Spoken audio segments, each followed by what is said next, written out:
First, I know I'm sunburnt. It happens. I used the device for 2 weeks with AT&T in Southern California. Brandon did the written portion, used the device for a week. And for way more detailed things I'm going to talk about, including gallery and a lot more on the camera, definitely see the written portion of the review, which I'll put the link to right down below. So I'm going to break this video up into two different parts, what I like and what I don't like, and then give it a final score. But before we get to that part, I think this phone needs introduction, which not many phones do.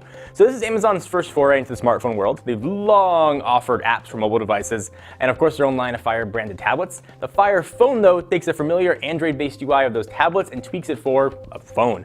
Just because it's an Android handset, though, does not mean you're going to get access to the Google Play Store or majority of Google services. Instead, you'll be given Amazon's own app marketplace, which is definitely a pretty growing platform. The big story, though, has to do with the 4 corner-based cameras that are just staring you straight in the face. They help make up what Amazon calls dynamic perspective. And it's a tough thing to actually explain without seeing it in person, but if 3D content brought pictures out of the screen, dynamic perspective actually brings the content inside of the phone. Think of it like this: if you stick your head inside a picture frame and you look around, you'll be able to see things that are past the border. You can kind of do that here with the phone. You can see things that ordinarily would be stopped at the border of the phone.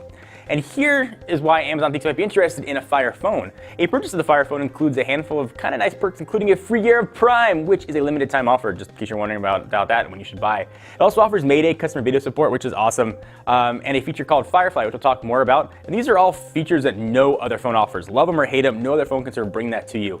And based on the Fire phone's heftier price, which is $200 on contract, the is included to help sort of ease the initial shock of the higher asking price. You don't get the latest possible specs, but you get some kind of cool services that are sort of thrown in as extras. That's to count for something, I suppose.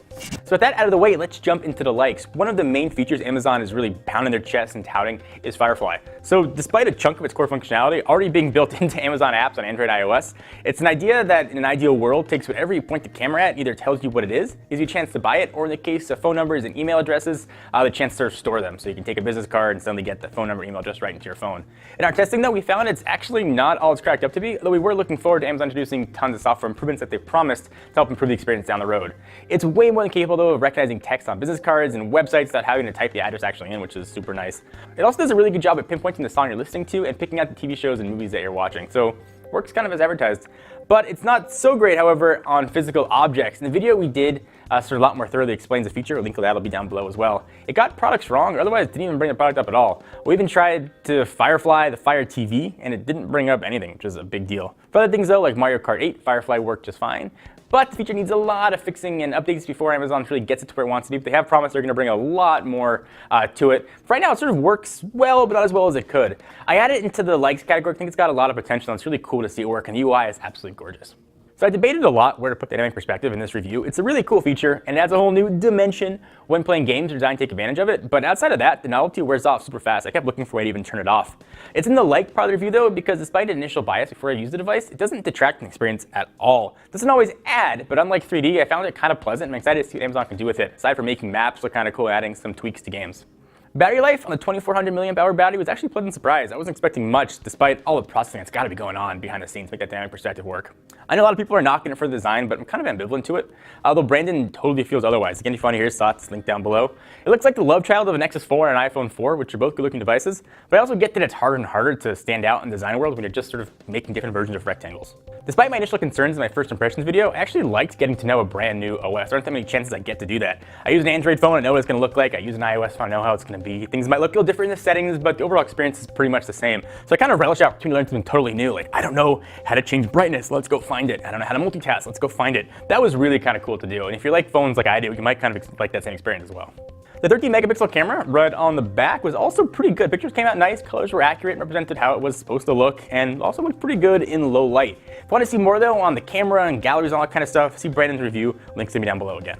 Lastly, and this is kind of a silly thing, I really like the spaceman lock screen. I like seeing him jump around and sort of flying with anti-gravity, and then the alien come and grab him. I don't know why, I just kind of found myself staring at it. It was just really cool. Amazon did a nice job with that kind of little small thing you might not notice. And now, on to the dislikes. You might just want to grab some popcorn. The OS, while fun to learn admittedly, is incredibly unintuitive. When you're in the Silk browser, for example, there are 2 panels, one that can be swiped in from the left, one that can be swiped in from the right. When you're in the browser though, you have no idea whatsoever if these layers are even there. Switching or flicking in from the right will bring up some relevant links to the site you're actually on. Flipping in from the left will show you your most visited sites, bookmarks, saved pages, and other kind of similar options there. In the phone app though, only a pane can be swiped in from the right, which shows you your VIPs. It's just terribly inconsistent across the OS. There doesn't seem to be any rhyme or reason to how Amazon made these decisions in the first place. The chances of knowing what a pane even exists, let alone knowing what it's going to do, unless you figure it out by trial and error, is really the only way to do it. In the camera app, where you think these layers would exist for more settings and options, is mostly barren and empty. You actually bring up the settings menu by pressing the little cog icon, which then shows you different camera modes. The thing here is things that should be easy to do on a phone just aren't. Like trying to find the time, for example. You have to tilt the phone to see it. Just looking right at the phone, you can't see the time or battery life remaining. It's really annoying. I could go on and on here, but I think you probably get the point. Don't mistake though all these OS quirks for not being capable. It's a big thing to remember. It does everything you want it to do. It's not even a bad phone. The point though is that it's just not as good as what else is out there. In a world of LG G3s, Galaxy S5s, HTC One M8s, and iPhone 5Ss, this thing doesn't even hold a candle. It gets a 6.5 on the Techno Buffalo scale. Hopefully Amazon's going to bring all the features they promised to the Fire Phone, but they're just not here yet, and there are a lot of better options out there. Should you be really engulfed in the Amazon ecosystem and you want everything that the Fire Phone has to offer, you'll have to the capable device. Just be aware you're going to have to go through some frustrations and a lot of growing pains. But guys, what do you think? Do you agree, disagree? I want to hear your thoughts on the Fire Phone. Are you going to pick one up? Have you tried it in the store? Whether you get one or not, definitely try one when you go to the AT&T store. It's kind of cool to see the dynamic perspective actually work. I want to hear your thoughts. If you'd use it, not use it, leave all the comments right down below. Until next time, I'm John Rentner from Techno Buffalo. Of course, check us out at technobuffalo.com. Latest greatest tech news. And again, full written review is going to be right down below. See you guys next video. Thank you guys for watching. I hope you enjoyed. If you want to check out the latest from the world of consumer electronics from people who absolutely love it, hit the big subscribe button right down below.